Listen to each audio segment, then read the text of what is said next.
मध्य प्रदेश में संपन्न हुए विधानसभा चुनाव के नतीजे घोषित हो चुके हैं। पूरे प्रदेश में जहां बीजेपी ने रिकॉर्ड मतों से जीत हासिल की है, तो वहीं रीवा और मऊगंज जिले की 8 विधानसभा सीटों में भी 7 सीटों पर बीजेपी की ऐतिहासिक जीत हुई है। जबकि जिले की एक विधानसभा सीट सिमरिया से फंसी हुई थी। कांग्रेस प्रत्याशी अभय मिश्रा की जीत के बाद भाजपा के केपी त्रिपाठी ने आपत्ति दर्ज कराते हुए रिकाउंटिंग का आवेदन किया था, जिसके बाद इस सीट पर रिकाउंटिंग हुई, लेकिन नतीजा वही रहा और यह सीट कांग्रेस के पाले में गई है। भाजपा की ऐतिहासिक जीत के बाद कार्यकर्ताओं ने जमकर जश्न मनाया। 25,000 बड़ी जीत मिली है। जनता का आशीर्वाद है, भरपूर आशीर्वाद दिया जनता ने। इससे यही संकेत यही दिखाई पड़ता है। किसी विधानसभा क्षेत्र के भीतर 25,000 से किसी प्रत्याशी को जीत मिल रही थी, इसका मतलब जनता ने भरपूर आशीर्वाद दिया। मध्य प्रदेश में इतनी बड़ी बहुमत मिली है भाजपा को, क्या कहना था? नहीं, बहुमत मिलना ही चाहिए था। जिस तरह से काम शिवराज जी ने 3 साल में किया, भारतीय जनता पार्टी सरकार ने किया, और मैं ऐसा समझता हूं कि जब भारतीय जनता पार्टी सरकार की तरफ से कोई काम किया गया तो जनता ने उस पर भरोसा किया। कांग्रेस ने भी घोषणा की, आप सबने देखा, नारी सम्मान की घोषणा की, और उस पर भरोसा नहीं किया।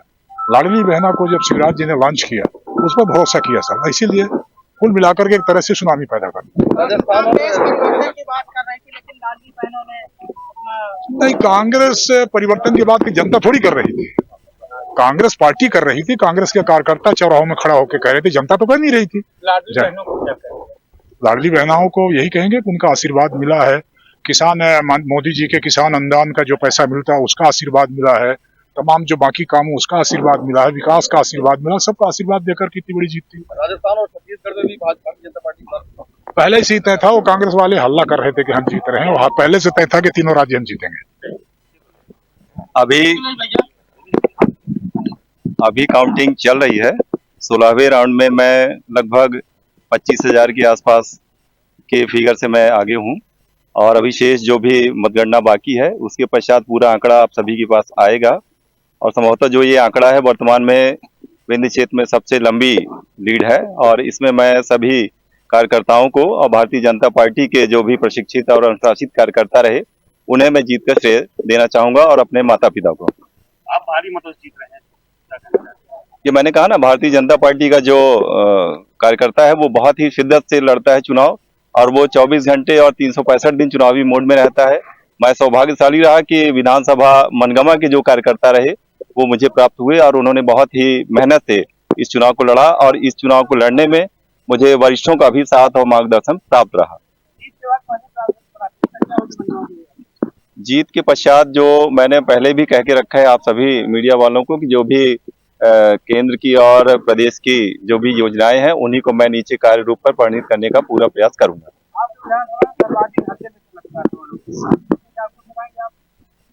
देखिए, ये ऐसा है कि ये कानून की व्यवस्था है, लॉ एंड ऑर्डर की, और उस पर मेरा ये प्रयास रहेगा कि इस प्रकार से कहीं कोई घटना ना घटे तो ज्यादा बेहतर है, क्योंकि ये जो एक्ट है उसका दुरुपयोग बहुत ज्यादा किया जाता है। मैं इस पर प्रयास करूंगा। ने इसका निर्णय ले दिया है। कमलनाथ जी और दिग्विजय सिंह जी के झूठ को जनता ने एक्सपोज कर दिया है। गंदी राजनीति मध्य प्रदेश में नहीं चलेगी, ये मध्य प्रदेश की जनता ने साबित किया। सरकार भी आपके पक्ष में और जनादेश भी आपके पक्ष में, क्या मानते हैं कि पूरा श्रेय मोदी जी और शिवराज सिंह चौहान जी को जाता है? दिग्विजय सिंह ने काफी कुछ टिप्पणी की थी जब आपने भाजपा ज्वाइन किया, क्या बोलेंगे आप? दिग्विजय सिंह जी की उम्र हो गई है, बड़े बूढ़े कुछ बोलते हैं तो उसको बुरा नहीं मानना चाहिए।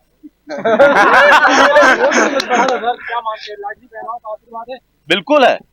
जैसे कि हमारे मुख्यमंत्री माननीय शिवराज सिंह चौहान जी ने कहा कि लाडली बहनाओं ने सारे कांटे निकाल दिए, और मैं पूरी दुनिया में भारतीय जनता पार्टी जितना विमेन्स वेलफेयर के लिए काम कर रही है, पूरी दुनिया में, भारत में नहीं पूरी दुनिया में, इतना काम मानव इतिहास में कभी महिलाओं के लिए नहीं हो रहा है, और उसका रिजल्ट आपके सामने।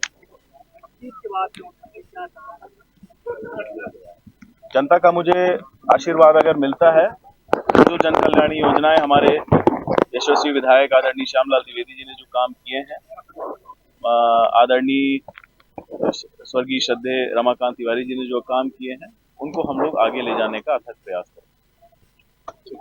हम सब उत्साहित हैं, खुश हैं कि भारतीय जनता पार्टी की सरकार के द्वारा किए गए जो विकास के काम हैं, चाहे सिंचाई हो, चाहे बिजली हो, चाहे हाईवे हो, चाहे अस्पताल हो, स्कूल हो, उस पर जनता ने अपने आशीर्वाद की फिर से एक बार मुहर लगा दी है। कि हम लोगों के लिए बहुत उत्साहित करने वाला जनादेश है और हमारा हौसला बुलंद हुआ है और तेजी से रीवा को विकास की उस ऊंचाई तक पहुंचाएंगे कि एक दिन लोग ये कहने के लिए मजबूर हो जाएं कि कम समय में ज्यादा विकास देखना है तो मध्य प्रदेश के रीवा जिले में जाके देखो। लाडली बहना का असर रहा है। लाडली बहना का असर बिल्कुल, लाडली बहना ने, जैसा मुख्यमंत्री जी ने बताया कि कांटे की टक्कर के सारे कांटे निकाल दिए। बड़ी जीत मिली है, क्या कहना चाहेंगे? बड़ी जीत जनता को सिर झुका के और मैं नतमस्तक हूँ क्योंकि सिर्फ विकास रीवा की जनता नहीं चाहती, विकास का स्वागत करना भी जानती है। इस चुनाव के परिणाम ने साबित कर दिया है। नया जो भी संभव होगा करेंगे। वैसे मेरे नज़र में गुड़ का जो असिंचित भाग है वो सिंचाई से पूरा हो और बेरोजगार नवयुवकों के लिए कोई नया रोजगार का एक साधन वहाँ आए, और इसके लिए मैं पूरा प्रयत्न करूंगा। गौशाला का मुद्दा बहुत बड़ा है। गौशालाएं तो सरकार की नीति में है, जहाँ भी पंचायत चाहेगी वहाँ गौशालाएं बन जाएंगी। जो पंचायत के प्रस्ताव आए हैं कई बन चुके हैं और जो आएंगे तो वहाँ और बनाएंगे। हाँ, इस विषय में आपने ठीक ध्यान दिलाया। तो एक बसामन मामा की तर्ज पर एक बड़ा गौशाला हमारे यहाँ, चूंकि काफी चरनोई भूमि उपलब्ध है भैरव बाबा के आसपास, तो एक बड़ा गौशाला बनाने का प्रयत्न जरूर करूंगा। रोजगार और इंडस्ट्रियल चीज को बढ़ावा देने के लिए क्या तो मैंने बोल दिया भैया, मैंने बोला ना कि बेरोजगार नवयुवकों के लिए एक बड़ा उद्योग आए जिसमें नौकरी में ज्यादा खपत हो, मैन पावर लगे, उसके लिए मैं पूरा प्रयत्न करूंगा। विश्वास से अधिक मतों से भारतीय जनता पार्टी का शासन रह रहा है प्रदेश में भी और क्या मानते हैं जो किसका जनाधार है और क्या?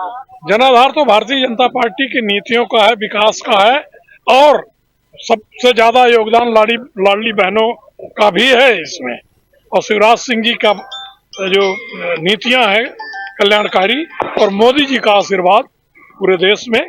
और देख लीजिए आप, 3-4 राज्यों के जो चुनाव हुए उनमें हम 3 में स्पष्ट रूप से जीत रहे हैं, छत्तीसगढ़, राजस्थान और मध्य प्रदेश। तो यही सब रहा इसके लिए। धन्यवाद। हो गया। महाराज राजेश्वरी, माँ ललिताम्बा, माँ सर्वमंगला माता की जीत है जो हमारे घर में विराजी हुई। जनता भय भ्रष्टाचार की जो गेम था, हाँ। क्या लगता है किस तरह अति सर्वत्र पर प्रकृति काम करती है, कहीं ना कुछ इनका कुछ ऐसा रहा होगा और मेरे अंदर की नियत में कुछ ऐसा रहा होगा कि प्रकृति ने अपना काम कर दिया। इतना संघर्ष अब उसके हाल तो मैंने ही देखा है, उसको बयां करना बहुत मुश्किल है। मैंने देखा सत्ता में क्या क्या हो सकता है और किस तरह छीना जाता है, और राजा रजवाड़े क्या तलवार की लड़ाई लड़ते रहे होंगे खून खावे की, जिस तरह से आजकल ये सभ्य युद्ध में इतने बड़े बड़े लोग एक सीट के लिए किस हद तक गिरते हैं मैंने देखा। अरे क्या नहीं किया गया वहाँ, क्या नहीं किया। कभी आपने सुना कि दोबारा काउंटिंग हुई हो? 10 वर्ष के बाद जनता आपके कार्यकाल को हाँ, 9 वर्ष मेरा उस समय का जो काम था सिमरिया का, और जो देखिए मुझे पहचान सिमरिया ने दी थी, मैं कुछ भी नहीं था, पैसा वैसे तो बहुत लोग कमा लेते हैं, लेकिन मुझे जो ही पहचान मिली थी सिमरिया से, और उस समय मुझे ये सब चीजें बड़ी सरल लगती थी। बाद में जब मुझसे सिमरिया छूट गई तब मुझे सिमरिया की कीमत समझ में आई, और मैं तड़पता था तब मुझे वो आदमी की कीमत समझ में आई। अच्छा भी हुआ बीच में जो ये सब दौर आया, इससे अपनी भी बुद्धि खुली, अपने अंदर भी आया कि ये जो हमारे लोग हैं ये बहुत बेशकीमती थे, और अब हम संभल के और काम करेंगे सिमरिया को। हाँ। कोई भी कांग्रेसी नहीं आए, क्यों? ऐसी वजह क्या है? हो गया, हम हैं तो देखिए कौन आए कौन नहीं आए, इतनी विपरीत परिस्थिति में टिकट तो कमलनाथ जी ने और कांग्रेस ने ही दी ना, है ना। तो सरकार भाजपा की है, बहुत सारे वादे जी, मुझे इससे मतलब नहीं है कि किसकी सरकार है। मुझे कमलनाथ जी ने टिकट दी, कांग्रेस पार्टी का मैं कार्यकर्ता हूँ, उससे जो मन पड़ेगा अपनी पार्टी के लिए करूंगा। अच्छा हुआ कि मैंने कुआं भी झांक लिया, बीच में मैं थोड़ा भटका तो जो मेरे अंदर का वो था मैंने इनका देख लिया, तो सब असली पिक्चर दिख गई। तब मैं जीवन भर के लिए क्लियर हूँ, जहाँ हूँ वहाँ मैं खुश हूँ और वहीं मैं काम करूंगा। कमलनाथ जी के लिए काम करता रहूंगा, कांग्रेस पार्टी के लिए काम करता रहूंगा। भय भ्रष्टाचार मुक्त सिमरिया, और मैं अच्छा काम करूंगा, मैं किसी से बदला नहीं लूंगा, मैं किसी से ये उटपटांग काम जो हमारे पूर्व विधायक ने किया मैं वो सब नहीं करूंगा। मेरा एक एजेंडा है कि मुझे क्या क्या सिमरिया में देना वो दूंगा और लोगों में प्रेम सौहार्द बनना रहे और मैं भी अपना दो रोटी का काम करता रहूं। जनता क्या संदेश है जनता को? जनता के लिए यही संदेश है कि जनता ने मुझे अगर मौका दिया है इतनी मुश्किल परिस्थितियों में और ईश्वर ने मौका दिया है तो मैं जनता को निराश नहीं करूंगा। मेरा आज भी 9 साल बाद भी जनता के बीच में मेरे टाइम का किया गया काम ही तो मुझे खड़ा कर दिया। तो मैं इस बार और अच्छी कोशिश करूंगा कि ऐसा कुछ व्यवहार करूं। पहले और कमियां थी, लड़कपन था 10 साल पहले जो है, तो वो गलतियों को बचाऊंगा और क्षेत्र के विकास के लिए अच्छे मन से काम करूंगा, किसी से दुर्भावना नहीं। और वैसे मैं जाति पाति में बदलाव काम नहीं करता और मुझे कुछ अच्छा करना है ताकि सिमरिया हमारी ग्रो कर सके।